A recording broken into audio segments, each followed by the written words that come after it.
29 जानेवारी जागतिक रस्ते सुरक्षा दिवस.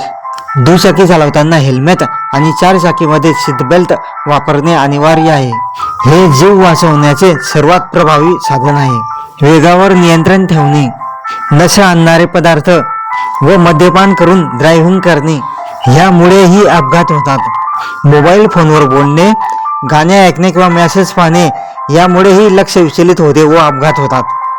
वाहनाची निगा ठेवणे, जसे टायर, ब्रेक आणि हेडलाईट वेळोवेळी तपासणे. 29 जानेवारी हा दिवस भारतात दरवर्षी भारतीय वृत्तपत्र दिन म्हणून साजरा केला जातो. 29 ऑगस्ट 1780 रोजी आयरिश पत्रकार जेम्स ऑगस्टस हिकी यांनी भारतातील पहिले वृत्तपत्र हिकीज बेंगॉल गॅझेट किंवा कलकत्ता जनरल ॲडव्हर्टायझर सुरू केले. या ऐतिहासिक घटनेची आठवण म्हणून हा दिवस साजरा केला जातो. हे भारतातील पहिले साप्ताहिक वृत्तपत्र होते. या वृत्तपत्राने सुरुवातीच्या काळात अनेक सामाजिक आणि राजकीय प्रश्नांना वाचा फोडली होती.